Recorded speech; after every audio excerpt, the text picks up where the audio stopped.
सभी को नमस्कार।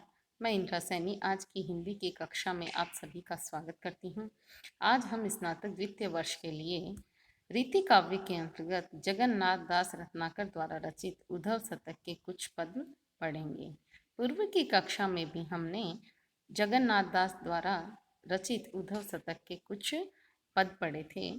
पूर्व की कक्षा में हमने देखा कि उद्धव गोपियों को जब ज्ञान योग का उपदेश देते हैं तो उद्धव की बात सुनकर गोपियां उन्हें भौरे की तरह स्वार्थी बताकर बड़ी चतुरता से अपने प्रेम की एक निष्ठता का परिचय देती हैं। अपनी तर्कशीलता और वाक चातुर्य के कारण गोपियां उद्धव जी का उपहास करती हैं।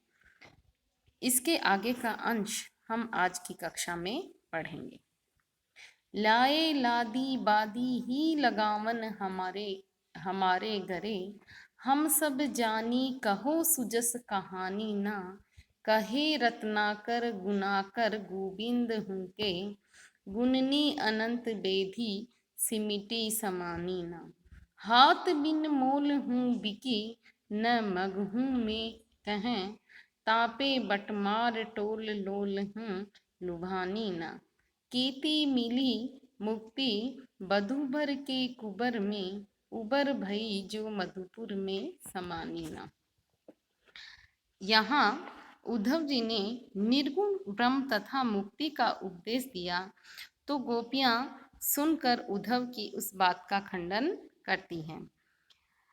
इस प्रसंग में व्यंग्य रूप में वे कहने लगे कि जब आपकी बात किसी ने सुनी नहीं तो उसे ही हमारे गले जबरदस्ती क्यों डाल रहे हो।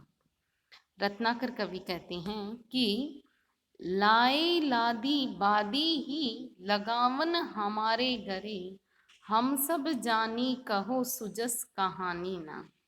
रत्नाकर कवि कहते हैं कि गोपियां कहने लगी, हे उद्धव, तुम स्वार्थी ही इस मुक्ति के उपदेश को तुम अपने स्वार्थ व्यर्थ ही मुक्ति के उपदेश को लाद कर हमारे गले में डाल रहे हो। हमारे गले में डालने के लिए इस मुक्ति के उपदेश को ले आए। तुम्हारा यह प्रयास व्यर्थ ही है। हम अब इसे अच्छी तरह जानती हैं, अतः तुम इसकी सुयस कहानी को और अधिक मत बताओ। काहे रत्नाकर गुनाकर गोविंद हूँ के, गुणनी अनंत बेधी सिमिटी समानी ना। गोपियां कहने लगी कि हे उद्धव, गुणों की खान श्री कृष्ण के अपार गुणों को भी मुक्ति ने भेद दिया और वहां भी मुक्ति सिमट कर नहीं समा सकी। गोपियों का यह तर्क अधिक जो है पुष्ट है, अत्यंत पुष्ट है, क्योंकि गुणों के आश्रय ही गुणी श्री कृष्ण हैं और जब वे स्वयं मुक्ति को न अपना सके तो फिर मुक्ति का महत्व ही क्या रहा। कम से कम गुणों के सागर श्री कृष्ण को तो मुक्ति को अपना ही लेना चाहिए था। हाथ बिन मोल हूँ बिकी न मगहूँ में कहें, तापे बटमार टोल लोल हूँ लुभानी ना। गोपियां आगे मुक्ति की सारहीनता का वर्णन करती हुई कहती हैं कि हमें इस बात का बड़ा ही दुख है कि मार्ग में किसी ने तुम्हारे हाथ से मुक्ति को तुम बेच नहीं सके और न ही किसी ने मुक्ति को व्यर्थ ही खरीदा। इतना ही नहीं, ब्रज तक आते समय डाकू की किसी भी टोली ने तुमसे मुक्ति को लूटने तक की इच्छा व्यक्त नहीं की। केती मिली मुक्ति बधुभर के कुबेर में, उबर भई जो मधुपुर में समानी ना। गोपियां उद्धव से पूछती हैं कि श्रेष्ठ वधु कुब्जा के उबर में कितनी मुक्ति निकली है कि मथुरा में समा नहीं पा रही और तुम उसे लाद कर हमारे लिए यहाँ ब्रज में ले आए। यहाँ कुब्जा के प्रसंग में गोपियों के सोतिया डाह की अभिव्यक्ति हुई है। गोपियां सोचती हैं कि कुब्जा ने ही उद्धव को हमारे पास मुक्ति का उपदेश देने के लिए भेजा है ताकि हम कृष्ण के प्रेम से विरक्त हो जाएं और वह अकेली ही आनंद पूर्वक कृष्ण के प्रेम का उपभोग कर सके। यहाँ गोपियों ने जो है उद्धव जी को मुक्ति रूपी उपदेश वस्तु को लादकर इधर उधर बेचने वाला सौदागर बताया है। भ्रमर गीत परंपरा में भी उद्धव को ज्ञान योग की गठरी लेकर फेरी लगाने वाला व्यापारी बताया गया है। कवि ने यहाँ मुहावरेदार भाषा का सुंदर और सार्थक प्रयोग किया है। अनुप्रास, यमक और समासोक्ति अलंकार से काव्य पद को सजाया है। हम प्रत्यक्ष में प्रमाण अनुमानी नाम ही, तुम ब्रह्म भोर में भले ही बहिबो करो। कहे रत्नाकर गोविंद ध्यान धारे हम, तुम मन मानो ससा सींग गहिबो करो। देखती सो मानती हैं, सुधो न्याव जानती हैं। उधो तुम देखी हूँ, देख रहिबो करो। लखी ब्रज भूप अलख अरूप ब्रह्म, हम न कहेंगी तुम लाख कहिबो करो। यहाँ जो है उद्धव के निर्गुण निराकार ब्रह्म का खंडन करती हुई गोपियाँ कहती हैं कि हम तुम्हारे निराकार ब्रह्म को नहीं मानती, तुम्हारे ये सारे उपदेश हमारे लिए व्यर्थ हैं। कवि रत्नाकर कहते हैं कि हम प्रत्यक्ष में प्रमाण अनुमानी नाम ही, तुम ब्रह्म भोरे में भले ही बहिबो करो।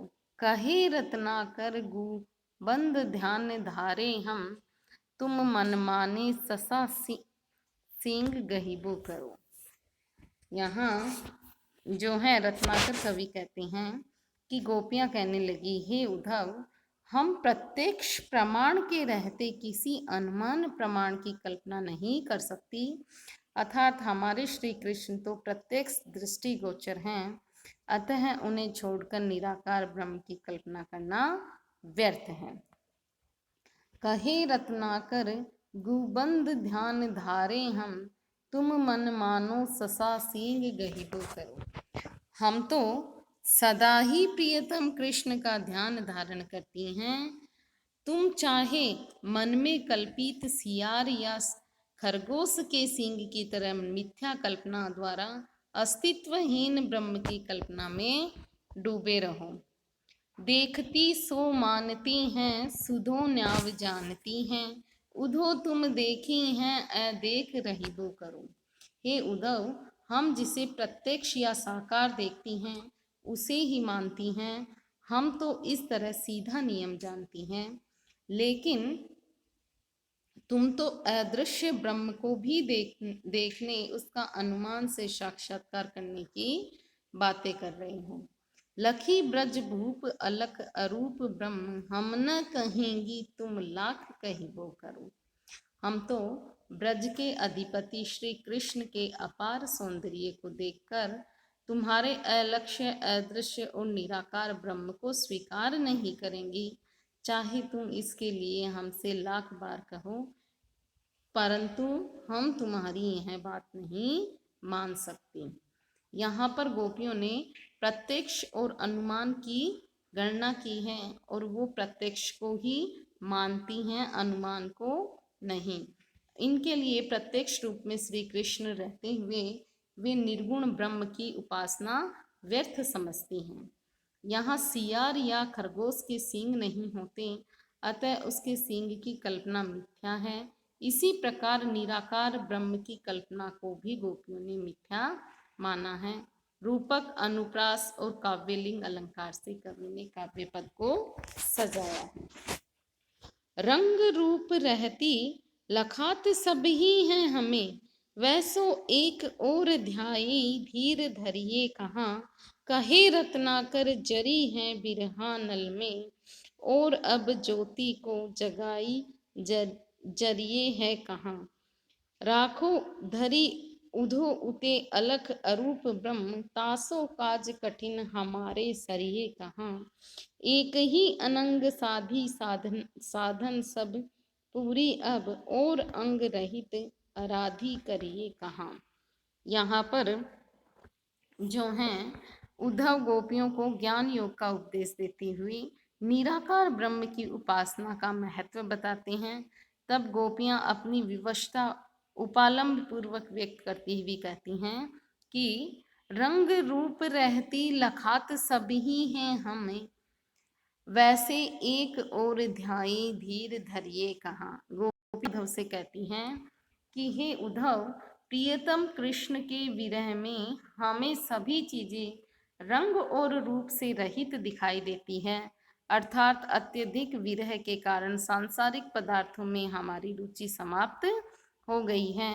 अब तुम्हारे कहने पर एक और निराकार का ध्यान करने से हमें सुख शांति कैसे मिल सकती है और कैसे हम मन में धैर्य रख सकती हैं।